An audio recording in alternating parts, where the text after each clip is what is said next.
गुरुदेव जगत व्याप्तम् ब्रह्मा विष्णु शिवात्मकम् गुरु परतरं नहि किंचित् तस्मै श्री गुरुवे नमः। सर्वे भवन्तु सुखिनः सर्वे सन्तु निरामयाः सर्वे भद्राणि पश्यन्तु मा कश्चित् दुर्भाग् भवेत्। परम तत्वाधार परम पुरुष पूर्ण धनी मालिक कुल हजूर पुष्करनाथ जी की पवित्र आत्मा सभी सत्संगी भाइयों बहनों माताओं बच्चों बुजुर्गों सबको राधा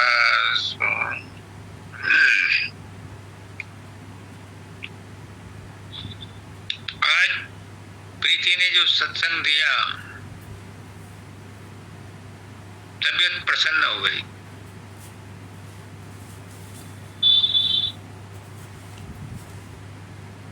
हर गुरु यही चाहता है कि उसके सारे सत्संगी सारे शिष्य उस जैसे हो जाएं। बहुत सोचा समझा समझ बूझ का परिचय दिया और जो बात इसने कही प्रीति ने वो सब पर लागू होती है। अमूल्य वचन है ये। मैं अपनी आत्मा से इसके कल्याण के लिए पुरजोर कोशिश कर रहा हूं। क्यों? क्योंकि ये मेरी प्रिय आत्मा है। इसने कहा अब सौंप दिया जीवन का भार तुम्हारे हाथों में। ये समर्पण है। गीता के 18वें अध्याय का 66वां श्लोक, नष्टो मोह गत संदेह स्मृति लब्धा तत्प्रसादात्। मुझे अपनी समझ आ गई है, स्मृति प्राप्त हो गई है, मेरे संदेह मिट गए हैं।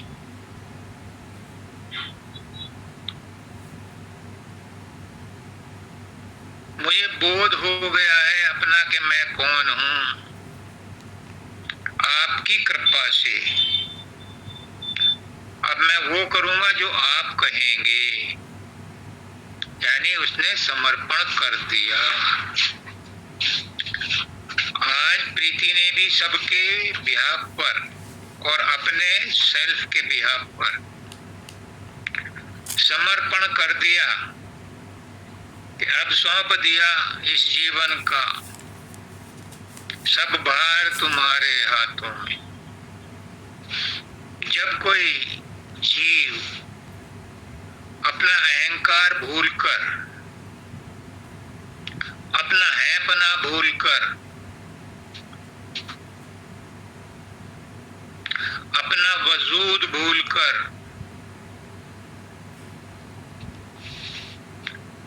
परमात्मा के प्रति समर्पित हो जाता है, गुरु के प्रति समर्पित हो जाता है,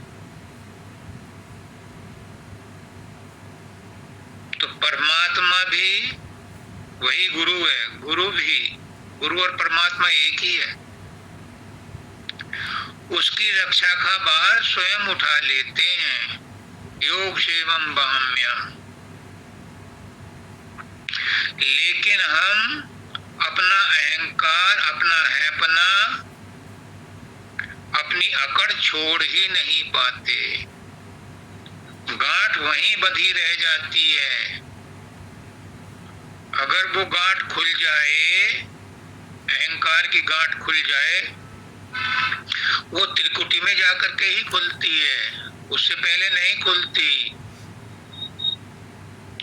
जब वो गांठ खुल जाती है तो आत्मा मन के चंगुल से आजाद होकर के शून्य में पहुंच जाती है, आत्म पद में पहुंच जाती है।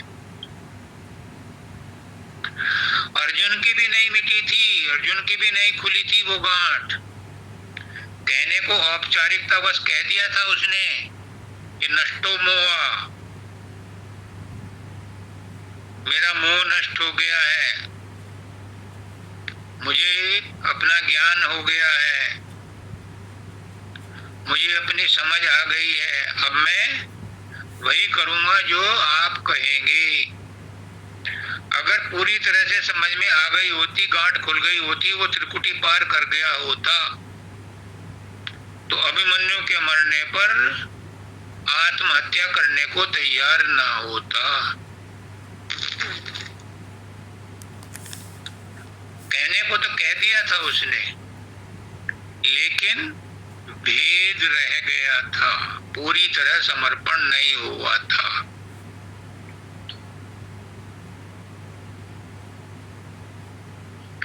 पूरी तरह समर्पण किया था बर्बरीक ने।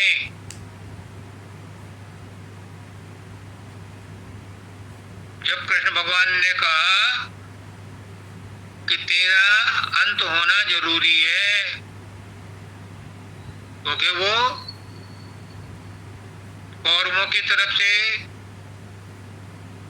लड़ने को तैयार था तो भीम का पोता उधर से क्यों लड़ने को तैयार था? क्योंकि वो कहता था कि मैं उधर लड़ूंगा जिधर कमजोर होगी सेना, और इधर तो भगवान कृष्ण है, तो ये तो कमजोर हो नहीं सकते, तो मैं उनकी तरफ से लड़ूंगा। तो उसको कहा कि भाई तेरा अंत जरूरी है, तो उसने कहा जो हजूर आप चाहें वो कर लें, उसका सिर काट दिया था।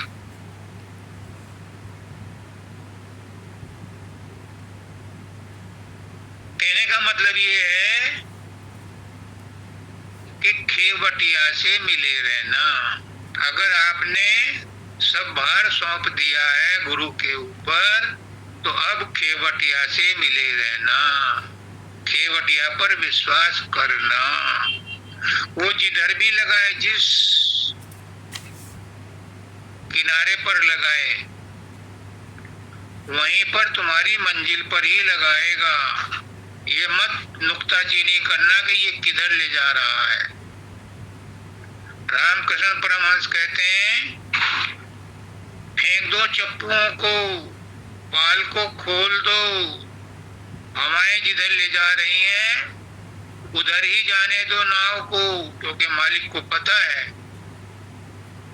कि तुम्हें कौन से किनारे पर लगाना है। तो फिर जब गुरु को सौंप दिया भार, तो फिर अपनी जात, अपनी शफत, अपनी आइडेंटिटी, अपना हैपना, सब कुछ गुरु को अर्पण कर दो। सिर्फ कह देने से काम नहीं चलता कि अब सौंप दिया इस जीवन का सब भार तुम्हारा। सौंप दो और देखो तमाशा, कितनी बढ़िया ढंग से वो आपकी गृहस्थी भी चलाएगा और मुक्ति भी दिलाएगा। वो तो चाहता है कोई ऐसा आदमी आए जिस पर मैं कुछ लिख सकूं, कोई खाली किताब आए जिस पर मैं कुछ लिख सकूं। सब भरे हुए आते हैं, उन पर क्या लिखूं, वो तो पहले ही भरे हुए हैं। इसमें आता है तुम नर हो मैं नारायण हूं, मैं नर हूं तुम नारायण हो, मैं संसार में हूं और संसार तुम्हारे हाथों में। सही है, एक दृष्टिकोण से सही है, लेकिन गुरु क्या अभयदान देता है। पुष्करनाथ जी कहते थे कि मैंने तुम्हें सत्संग दे दे करके सबको अभय कर दिया, मृत्यु से आजाद कर दिया, मृत्यु का भय खत्म कर दिया। क्या तुम गुरु को नारायण मानते मानते हो? तो वो कहता है कि तुम भी तो मैं ही हो, मैं ही तो तुम हो, तुम और मैं दो नहीं एक ही हो, तो तुम भी नारायण ही हो। उन्होंने कहा, जब पहला सत्संग हुआ था ऑनलाइन उनके जन्मदिन पर, तो उन्होंने कहा था जब मैं प्रकट हुआ था तो मेरे साथ तुम सब भी तो प्रकट हुए थे, तो ये जन्मदिन मेरा ही नहीं तुम सबका है। तो अगर गुरु नारायण है तो तुम भी तो नारायण ही हो, नर भी तो नारायण ही है, नारायण के पहले भी तो नर ही लगा हुआ है, नर से ही तो नारायण बना है और नारायण से ही नर बनता है।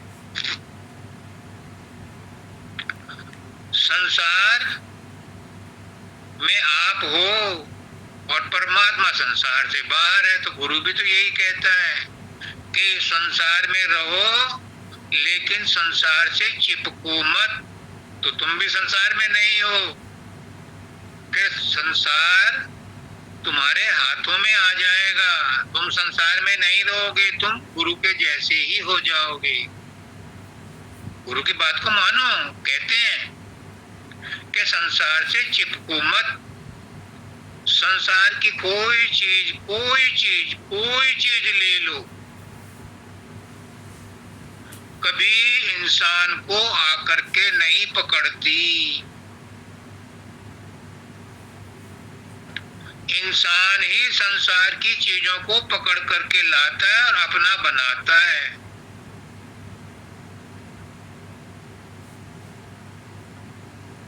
तुम एनालिसिस कर लो, अपने मन में सोचो कि संसार की कोई चीज तुम्हें जबरदस्ती चिपकी क्या? तुम ही उसे चिपकते हो तो तुम उसे अपना बनाते हो और फिर वही दुख देती है।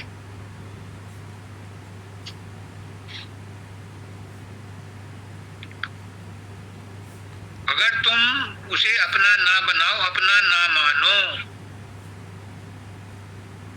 मैं मेरा, यही संसार है। क्या है संसार? मैं और मेरा, यही संसार है। और तू और तेरा कहना शुरू कर दो तो संसार तुम्हें नहीं काटेगा, नहीं चिपकेगा।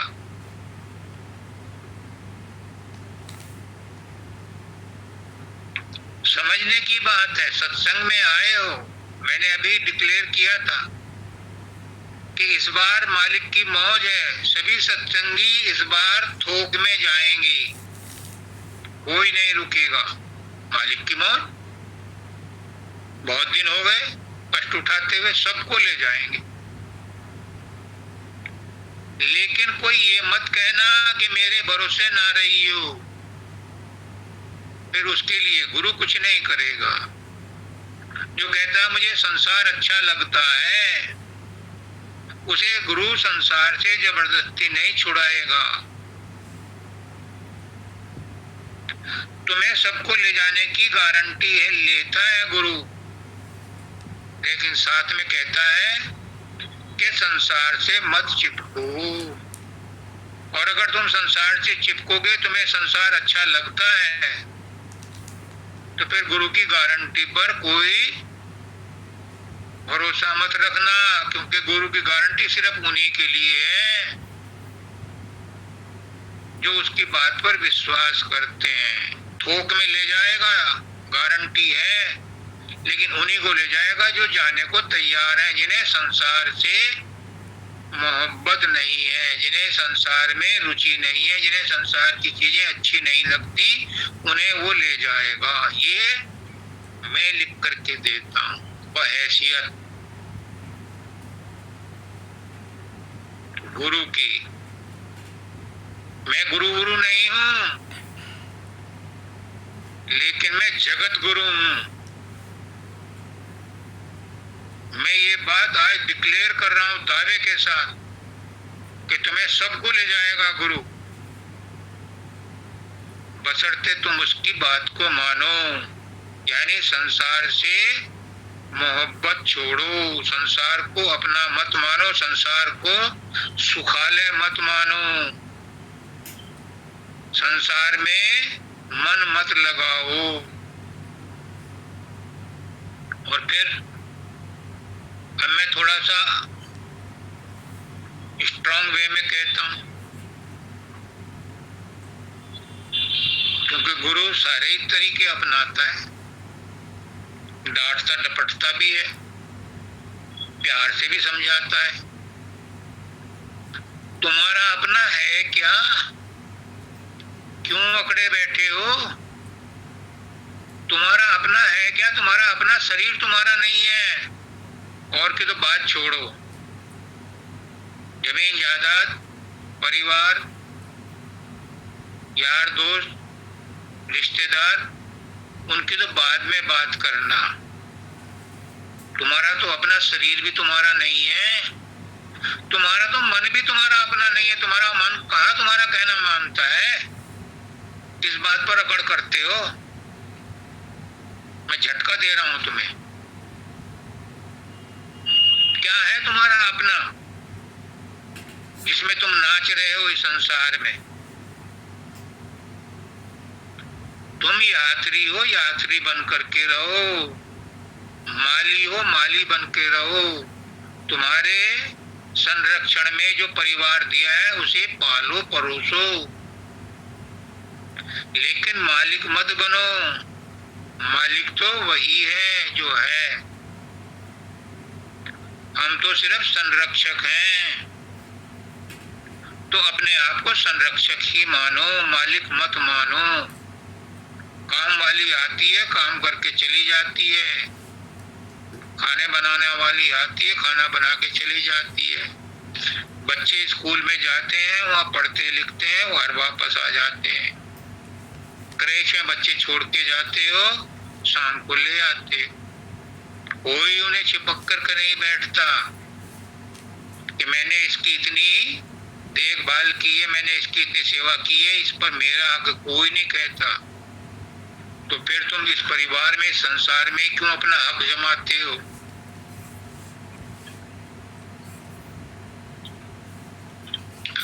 और फिर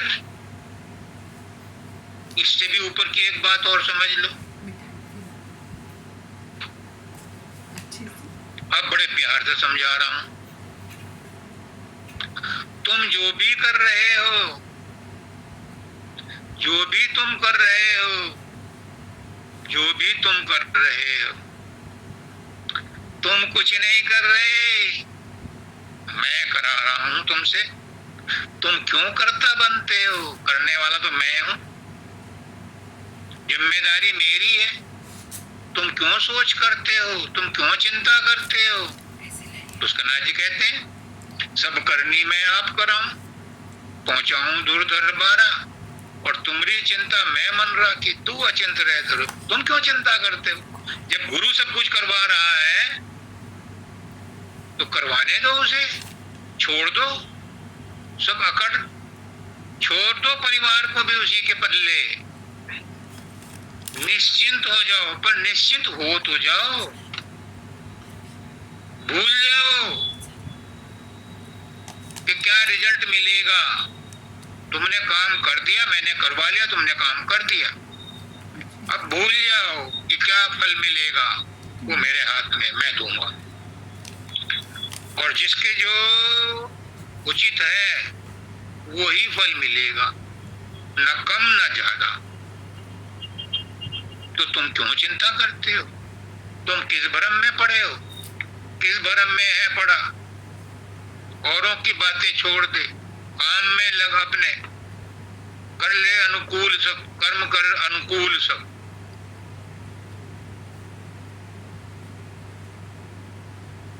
ये मैं प्यार से समझा रहा हूं कि तुम कुछ भी नहीं कर रहे, और तुम्हें कुछ करना भी नहीं है। कुछ करने से परमात्मा नहीं मिलेगा, कुछ करने से मुक्ति नहीं मिलेगी। मैं करवा रहा हूं, उससे मुक्ति मिलेगी। लेकिन तुम पूर्ण समर्पण तो कर दो, अपना हैपना तो छोड़ दो, अपना अहंकार तो छोड़ दो, फिर मेरी जिम्मेदारी। और मैंने अभी कहा कि गुरु की मौज है, मालिक की मौज है, इस बार सभी को ले जाएंगे, लेकिन उन्हीं को ले जाएंगे जो अपना अहंकार छोड़ेंगे।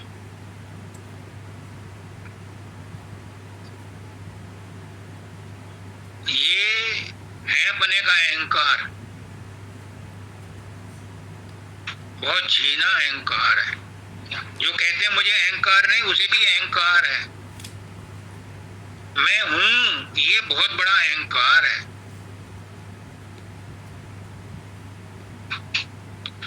अपना क्या है?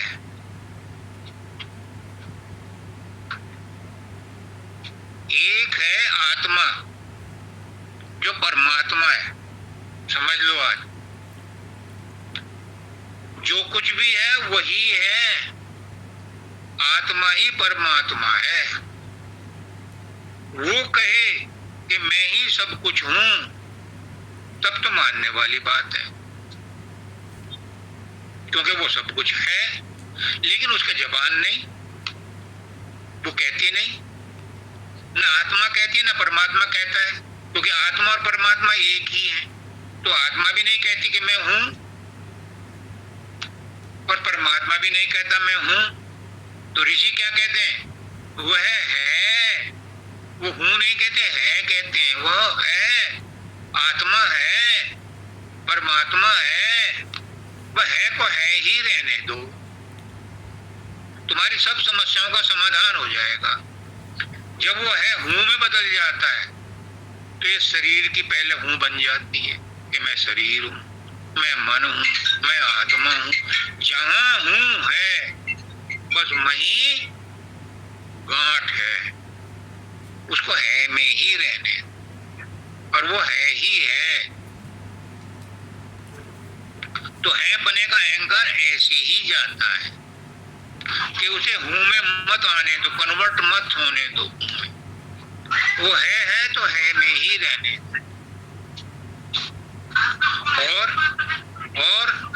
और एक बात समझ लो,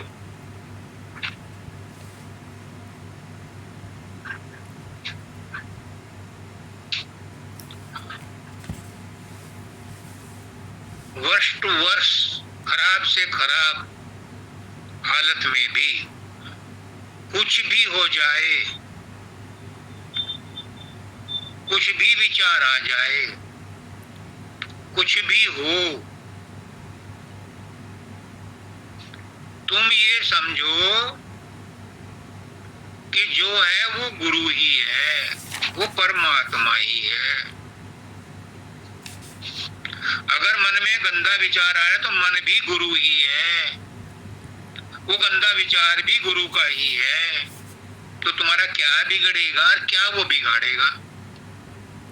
आग आग को नहीं जला सकती, पानी पानी को गीला नहीं कर सकता, वायु वायु को नहीं सुखा सकती।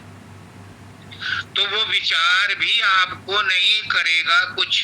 अगर तुम कहोगे ये गुरु है, ये मन गुरु है, मन में विचार आया है तो गुरु का ही विचार आया, तो वो आपको कुछ भी नुकसान नहीं पहुंचाएगा। हम क्या करते हैं? मन में विचार आया, दुखी होना शुरू हो जाते हैं। क्यों? हमने भेद क्रिएट कर दिया, द्वैत क्रिएट कर दिया। मन कुछ और है, मैं कुछ और हूं। देखो गुरु क्या कह रहा है, उस मन को भी गुरु को अर्पण कर दो, या मन को की जगह गुरु को बैठा दो, सब कुछ गुरु में कर दो। तो मन में विचार आ रहे हैं तो गुरु के अंदर ही आ रहे हैं, तुम उससे स्वच्छंद हो, निरासक्त हो, निर्लिप्त हो, क्योंकि गुरु जाने गुरु का काम, सब जगह गुरु बैठा। कोई गंदे से गंदा काम भी ये मान के चलो कि गुरु कर रहे हैं, गुरु ने किया है, गुरु का ही करा धरा है। तुम उसके कर्तापन से अलग हो जाओ तो फिर क्या है? फिर नाटक है, फिर खेल है, फिर स्वप्न है, फिर उसमें रियलिटी नहीं आएगी। क्यों? क्योंकि कर्ता धर्ता तो कोई और है। मैं तो करता हूं ही नहीं, मैं तो सीन में हूं ही नहीं। जब मेरा मैं पना चला गया और गुरु का गुरु पना आ गया, तो गुरु ही गुरु में बरत रहा है, कर्म ही कर्म में बरत रहे हैं, गुण ही गुणों में बरत रहे हैं, ब्रह्म ही ब्रह्म में बरत रहा है, सूरत ही सूरत में बरस रही है, राधा ही राधा में बरस रही है, धुन ही धुन में बरस रही है, स्वामी ही स्वामी में बरस रहा है। तुम तो खेल तमाशा देखो, और साक्षी ही साक्षी में बरस रहा है। देखो तमाशा, तुम सबसे आजाद हो, क्योंकि तुम हो ही नहीं।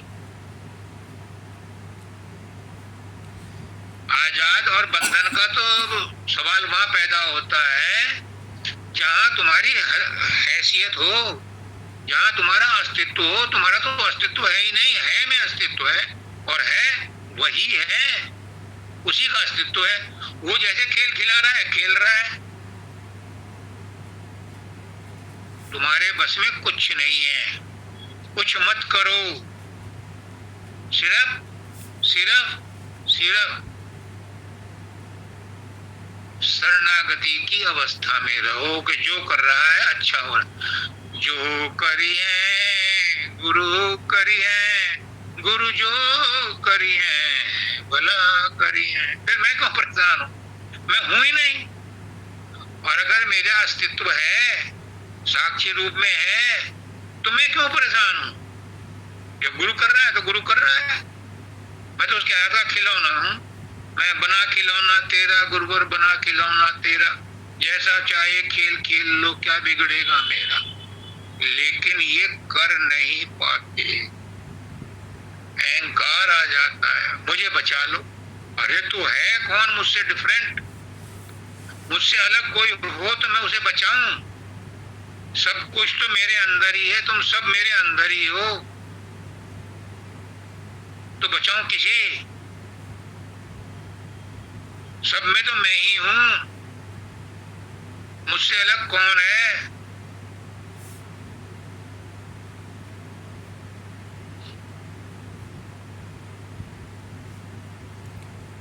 अच्छा, एक मोटी बात समझ लो। अब मैं थोड़ा नीचे लेवल पे बात करूंगा। ऊंचे लेवल को तो बहुत समझ लिया, किसी की समझ में आया, किसी की नहीं आया। अब नीचे लेवल पे बात करो। पुष्करनाथ जी कहते हैं इधर तुम हो, इधर भगवान है, परमात्मा है, तुम बीच में हो। एक तरफ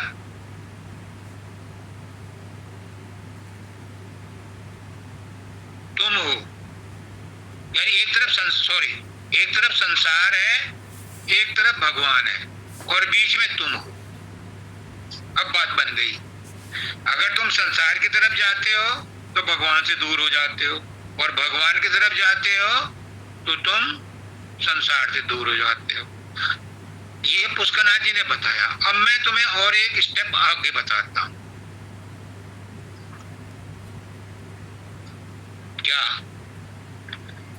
न संसार की तरफ जाओ और न भगवान की तरफ जाओ, तुम गुरु की तरफ जाओ, क्योंकि गुरु ही सर्वे सर्वा है।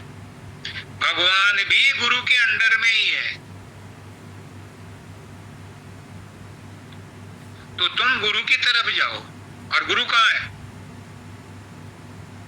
अब पूछो गुरु कहाँ है? गुरु तुम्हारे खोपड़ी में बैठा है, गुरु तुम्हारे तीसरे तिल में बैठा है, गुरु तुम्हारे त्रिकुटी में बैठा है। तुम उसकी तरफ जाओ, तुम्हारी सारी समस्याओं का समाधान हो जाएगा। न संसार की तरफ भागो, न भगवान की तरफ भागो, अपने अंदर की तरफ चलो, तीसरे तिल पर। फिर वहां से सहजल कमल में आओ और त्रिकुटी में अपने गुरु को पहचान लो। जब मैं गुरु का रूप पहचान लोगे तो फिर तुम्हारी समस्या दूर, और तुम आत्मपद में पहुंच जाओगे, शून्य में।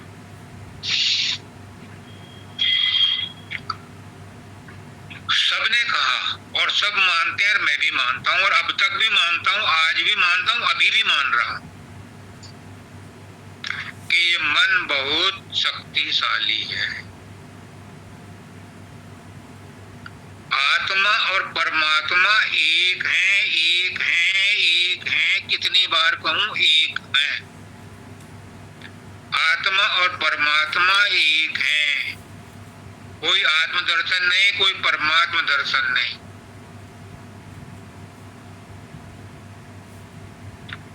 सिर्फ मन का गिलाफ चढ़ा हुआ है। क्यों? क्यों? सुनो, हम हैं पिंड देश में,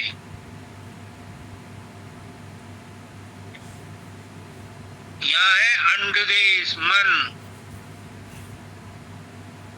तीसरे तिल से थोड़ा नीचे, या तीसरा तिल मान लो, थोड़ा नीचे मन का स्थान। ये सहजल कमल से और शून्य तक है ब्रह्मांड, इसमें मन का राज्य है। और हम रहने वाले हैं सतलोक के, निर्मल देश के। वहां तक जाने के लिए हमें पिंड, अंड और ब्रह्मांड को पार करना है। और ये एरिया, ये राज्य, ये क्षेत्र, ये रीजन, ये सर्कल का कमांडर है ब्रह्म और उसका एजेंट है मन। इसको पार करना मुश्किल है, क्योंकि ये बहुत चंचल है, बहुत शक्तिशाली है। इसके बिना हम अपने देश जा नहीं सकते। उसके लिए गुरु ने हमें आकर के चिताया। अपने जीवों को ले जाने के लिए गुरु, मालिक जो है, गुरु के रूप में आता है। नारायण नर बन के आता है,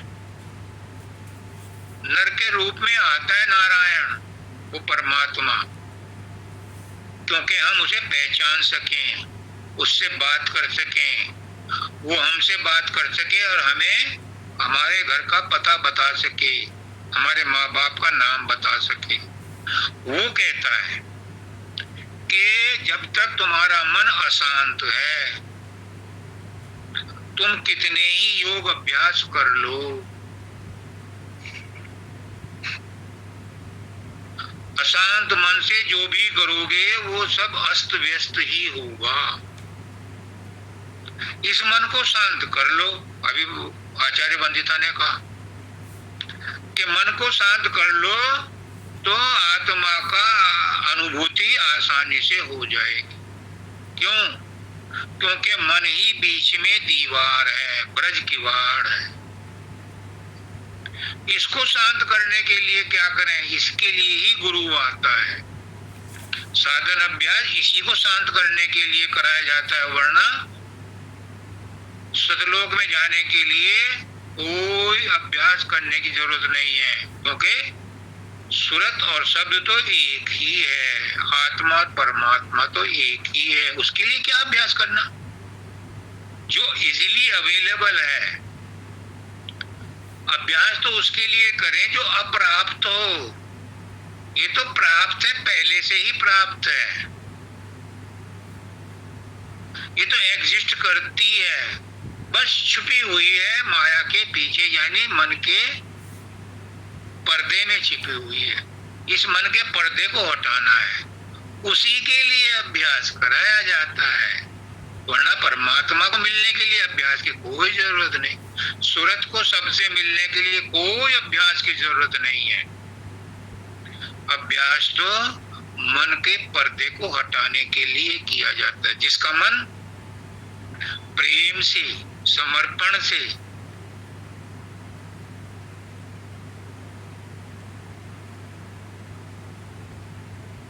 भाव से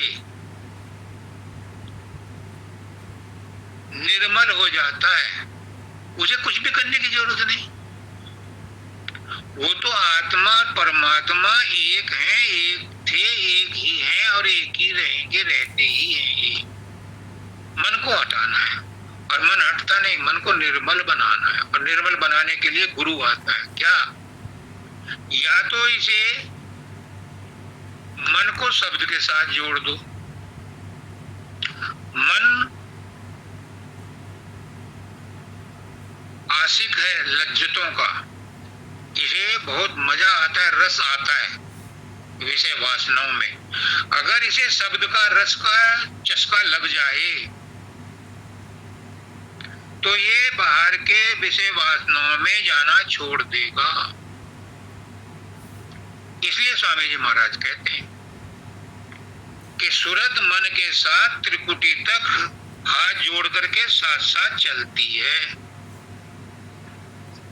मन सूरत के साथ रहता है पर सूरत का कुछ बिगाड़ नहीं सकता।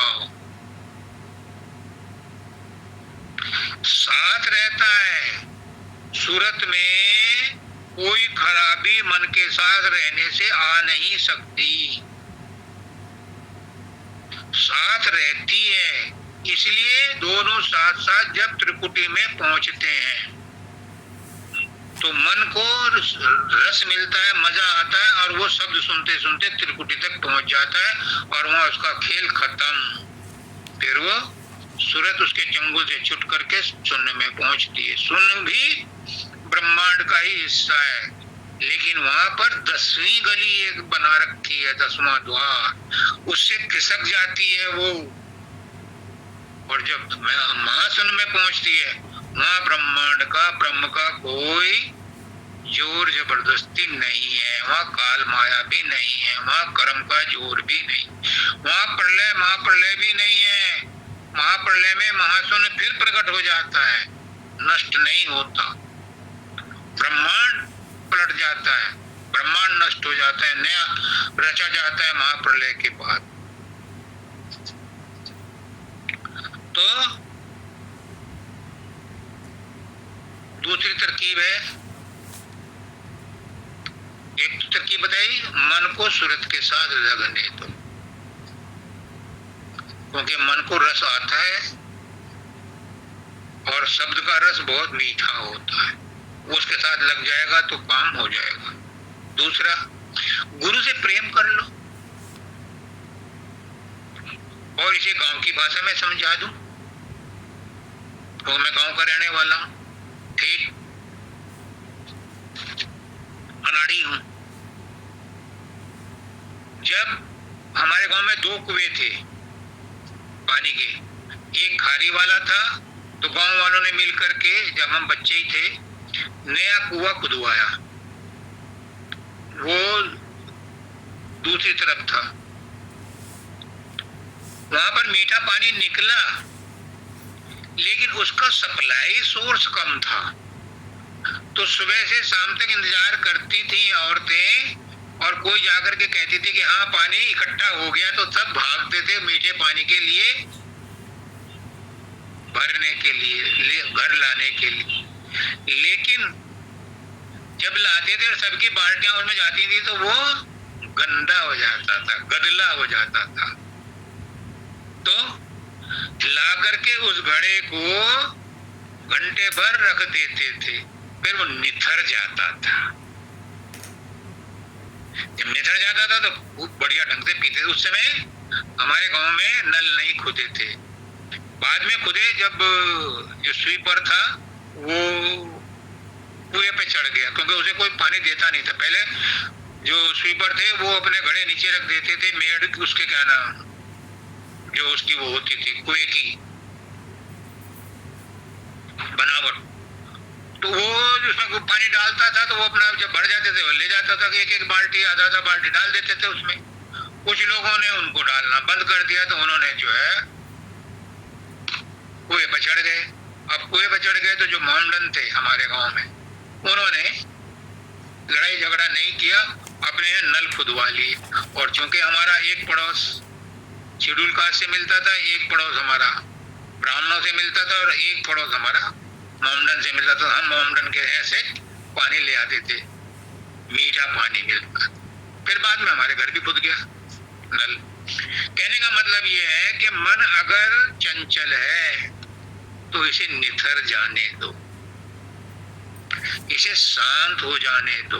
अभी आचार्य पंडिता ने कहा कि मन के निर्मल होते ही, जो घड़े के अंदर अगर सिक्का पड़ा है तली में, जब तक उनमें गाद है तब तक वो नजर नहीं आता, उसे निथर जाने दो वो सामने दिखाई देता है। ऐसे ही मन के अंदर जो ऐब है वो उसके शांत होते ही नजर आने लगते हैं।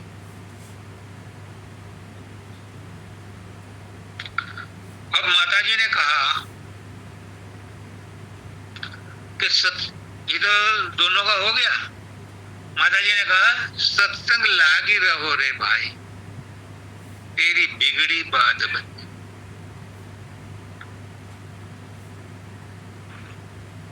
देखो, बिन सत्संग विवेक न होई, और राम कृपा बिन सुलभ न सोई। बिना सत्संग के बात समझ में नहीं आती, लेकिन बिना कृपा के सत्संग भी नहीं मिलता और बात भी समझ में नहीं आती सत्संग। राम कृपा बिन सुलभ न, राम की कृपा के बिना, गुरु की कृपा के बिना सत्संग भी नहीं मिलता, और मिल भी गया तो सत्संग की बात भी बिना गुरु की कृपा के समझ में नहीं आती। विभीषण कहता है, अब मोई भा भरोसा हनुमंता, बिन हरि कृपा मिले नहीं संता। अब मुझे विश्वास हो गया है हनुमान, तुम मुझे लंका में आकर के मिले हो, अब मुझे भरोसा हो गया है कि अब मुझे भगवान भी मिलेंगे। तुमने मुझे दर्शन दिए, तो संत का दर्शन बड़े भाग से मिलता है। अब वो भरोसा हनुमंता, मुझे विश्वास हो गया, मेरा भाग जाग गया है कि बिना हरि की कृपा के संत के दर्शन नहीं होते, बिना हरि की कृपा के तुम मुझे नहीं मिले, हरि की कृपा है तभी तुम मुझे मिले। अब मुझे परमात्मा के दर्शन होंगे।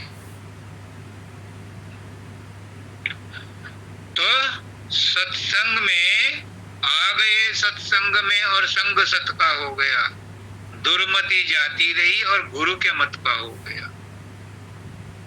सत्संग में सब कुछ मिलता है। क्या मिलता है? सबसे बड़ी बात, सबसे बड़ी बात जो मिलती है सत्संग में कि हमारी बिगड़ी बात बन जाती है। हमारी बिगड़ी बात क्या है? कि हम अपने घर को भूल गए, अपने घर का नाम पता भूल गए, हम अपना नाम पता भूल गए, हम घर से बेघर हो गए। ये हमारी सबसे बिगड़ी बात है। सत्संग में ये मिल जाती है कि मैं कौन हूँ, कहाँ से आया हूँ, क्यों आया हूँ, कहाँ जाना है, ये बात सत्संग में पता चलती है। मैं कौन हूँ तो बता दिया, वही है, एक है बस, वही तुम हो। तत्वमसि, तुम वही हो, तुम परमात्मा ही हो, परमात्मा के ही अंश हो। कहाँ से आए हो? सतलोक से ही आए हो। यहाँ तो तुम परदेसी हो। क्यों आए हो? वापस जाने के लिए। क्यों आए थे? सैर करने के लिए। हमारे अंदर कुछ कमियां थी, उनको दूर करने के लिए, कि वो कमियां पिंड देश में ही दूर हो सकती हैं। ब्रह्मांड में कोई कमी किसी की दूर नहीं होती, इसलिए ब्रह्मांड में किसी को कभी कोई मुक्ति नहीं मिलती। ब्रह्म को मुक्ति नहीं मिलती तो ब्रह्म के जीव हैं, उनको भी मुक्ति नहीं मिलती। पिंड में आकर के मुक्ति मिलती है। क्यों? क्योंकि इसमें कष्ट बहुत है। परमात्मा को मालूम है कि जीव की इतनी हिम्मत नहीं कि अपने बलबूते पर सतलोक को जा सके, इसलिए वो सतगुरु के रूप में आता है उन्हें चिताने के लिए। तो पिंड देश वाले सतलोक जा सकते हैं, और मैं तो यहाँ तक भी कहता हूँ, और ऊंची बात, मुझे माफ करें मेरे गुरुदेव, जो सतलोक में ऑलरेडी आत्माएं हैं, सूरतें हैं, जो अगम देश में सुरते हैं, जो अलग देश में सूरतें हैं वो अनामी धाम में, राधा स्वामी धाम में नहीं जा सकती। वो भी अपने अपने लोकों में अवस्थित हैं, स्थित हैं, उनका मूवमेंट नहीं होता। लेकिन पिंड देश में इन्होंने इतने कष्ट सहे हैं, इनको अधिकार है कि वो सतलोक में जाएं और वहां से सीधे राधा स्वामी धाम में जाएं। जहां यहाँ कष्ट सहे हैं उनका एक बोनस पॉइंट मिलता है कि ये आत्माएं, ये सूरतें सतलोक पहुंच करके सतपुरुष जो है इनको एक दूरबीन देता है। ये बाबा फकीर कहते हैं कि ये अनामी धाम में, राधा स्वामी धाम में जा सकती हैं, और जो 3 लोगों की है वो वहां नहीं जा सकती। वो जहाँ है वहीं अवस्थित है, वहीं रहती है, क्योंकि वहां सब तरह से संपन्न है। पर इन्होंने चूंकि बहुत कष्ट सहे हैं इसलिए इनको विशेष दर्जा दिया जाता है कि ये राधा स्वामी धाम भी जा सकती हैं। अच्छा, तो हमारी बिगड़ी बात क्या है? हमारी बिगड़ी बात ये है कि हम जहां से आए हैं वहां पर अभी तक नहीं पहुंचे। अब पहुंच सकते हैं, क्योंकि इस पिंड देश में मनुष्य शरीर धारण करने के बाद हमें सदगुरु अपनी दया मेहर से हमें जिताता है। गुरु की दया मेहर क्या है एक और समझ लो चलते चलते। गुरु क्या एहसान करता है हमारे ऊपर? गुरु की दया मेहर क्या है? बहुत सुना है आपने, और आप भी अर्ज करते हो, इतने भजन गाते हो, इतनी अरदास करते हो कि दया मेहर करो, दया मेहर करो, अपनी मेहर से हमें छुड़ा लो, हमें ये कर लो। प्रेम सुख भी बहुत कहता है, सभी सत्संगी कहते हैं दया करो, दया करो, दया करो। तुम्हारे गुरु की बिना दया मेहर के कुछ नहीं हो सकता, स्वामी जी महाराज भी कहते हैं। लेकिन पुष्करनाथ जी क्या कहते हैं? मैं तो उन्हीं का ढोल बजाऊंगा। वो कहते हैं कि गुरु तो दया मेहर कर रहा है,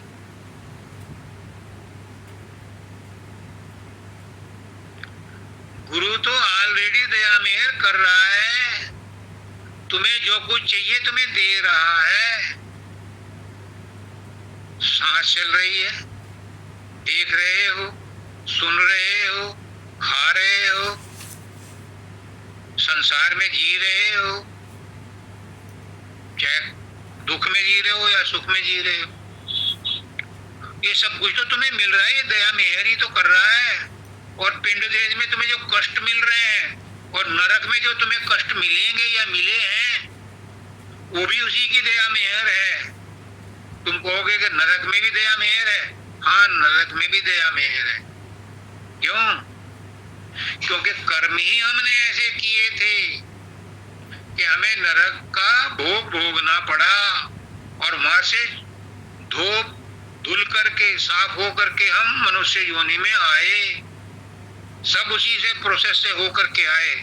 तो हमारे ऊपर दया मेहर थी, तभी तो माँ हमें नरक में धो पीट के, मार पीट करके मनुष्य योनि दी। ये उसकी दया मेहर है, और अब भी दया मेहर कर रहा है। क्या? आके तुम्हें ज्ञान दे रहा है, सत्संग दे रहा है, और घर जाने का पता दे रहा है। ये उसकी दया मेहर है। और क्या दया मेहर है? मेरा बेटा पास हो जाए, मेरी बेटी का शादी हो जाए, उसको फर्स्ट डिवीजन आ जाए, उसकी नौकरी लग जाए, उसको यहाँ एडमिशन हो जाए, उसको ये दया मेहर नहीं है। ये तो तुम्हें अपने भाग्य से मिल जाएगा।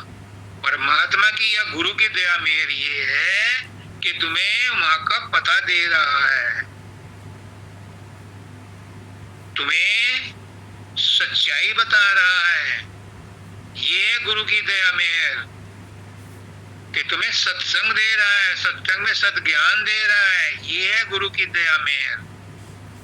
जो संसार के काम है ये तो भाग्य से मिलेंगे, जिसके जो भाग्य में मिला लिखा है वो उसे मिलेगा। ये गुरु की दया मेहर नहीं है। गुरु की दया मेहर ये है कि तुम्हें घर का पता मिल गया, उसने तुम्हें घर जाने का पता दे दिया। ये गुरु की सबसे बड़ी दया है।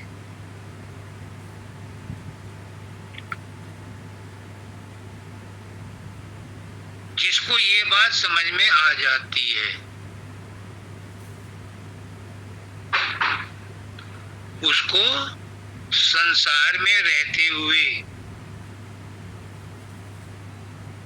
संसार फीका लगने लगता है।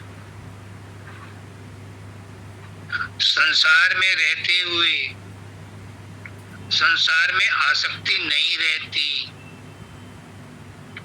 संसार में तो रहना पड़ता है।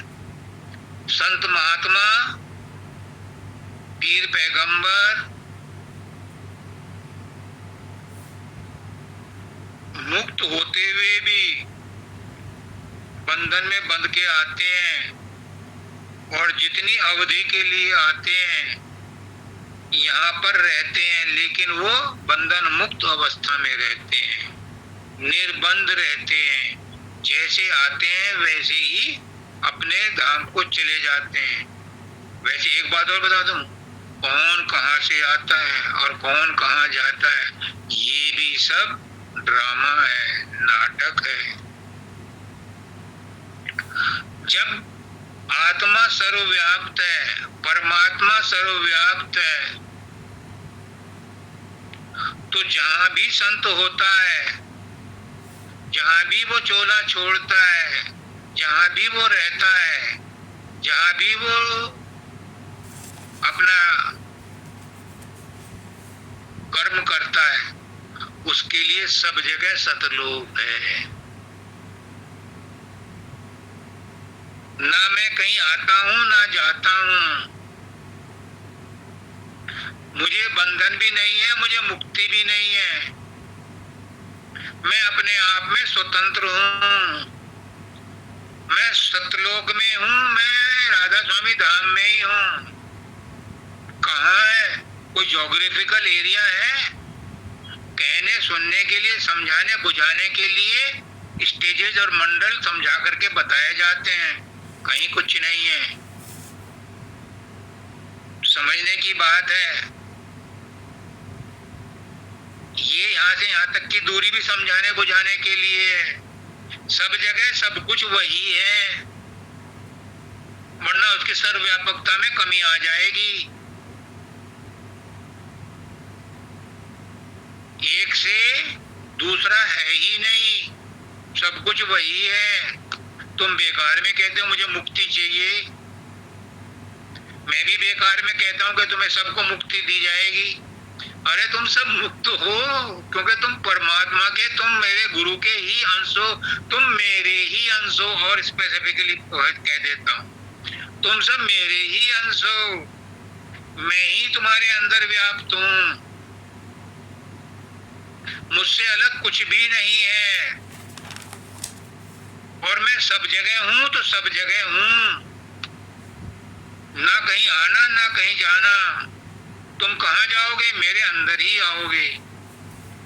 इससे ज्यादा स्पेसिफिक क्या बताया जा सकता है उसके बारे में? लेकिन जो मन वाणी से बोला जा रहा है, ये भी कहने सुनने के लिए, समझाने बुझाने के लिए है।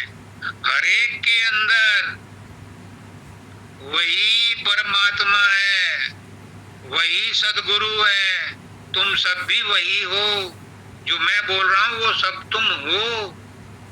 मैं कुछ नहीं हूं, सब कुछ सब कुछ सब कुछ सभी में है, उससे खाली कुछ भी नहीं है। जहां कुछ भी नहीं है वहां भी वही सब कुछ है,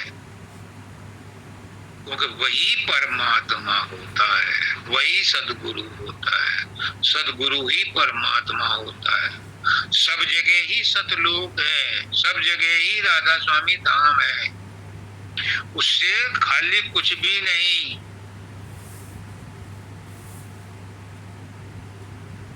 वह सबका सब है उसके, उससे न्यारा कौन है। भूल में भर में पड़े कैसे ये लोग हैं, भूल में भर में पड़े, सब भूल भरम में पड़े हैं, उसके अलावा कहीं कुछ है ही नहीं। मैं जो बोल रहा हूं ये भी वही बोल रहा है। ये शरीर नहीं बोल रहा है, ये वाणी नहीं बोल रही, वो परमात्मा ही बोल रहा है, वो सदगुरु ही बोल रहा है। उसे कोई माध्यम चाहिए, किसी को भी माध्यम बना ले, एक तिनके को माध्यम बना करके वो आपको सजग कर सकता है, आपको सतर्क कर सकता है, आपको ज्ञान दे सकता है, किसी के माध्यम से बनवा ले। तो इसमें इस शरीर की कोई इंपॉर्टेंस नहीं। ये ज्ञान तो अमूल्य है, ये ज्ञान आज का नहीं है, ये तो युगों युगों से चला आ रहा है। कृष्ण भगवान कहते हैं कि वो ज्ञान लुप्त हो गया था, जो मैंने पहले उसको दिया था, इवाक्षु को और उसको दिया था, वो लुप्त हो गया था, उसको प्रकट करने के लिए दोबारा आया। अब कलयुग में संत आते हैं उसी ज्ञान को प्रकट करने के लिए, और वो किसी को माध्यम बना लेते हैं। और वो कोई भी हो सकता है माध्यम, वो तुम भी हो माध्यम, तुम सब माध्यम हो, मैं भी माध्यम हूं। ये माध्यम ही अपने आप को मानोगे तो तर जाओगे, और अपने आप को अगर व्यक्तिगत मानोगे तो फंस जाओगे। हमारे अंदर कुछ भी व्यक्तिगत नहीं है, सब सार्वजनिक है। सार्वजनिक है मतलब PWD की सड़क है, कोई भी चले, यानी हम सबके अंदर परमात्मा है, सर्वव्याप्त है, तो सबके अंदर वही है। तो जहां भी जाते हैं वहीं वो रहता है, कहीं आने जाने की जरूरत नहीं है। बस लोलुपता छोड़ो,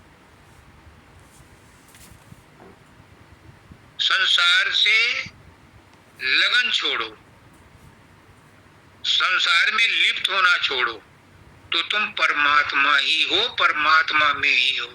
सबको राधा।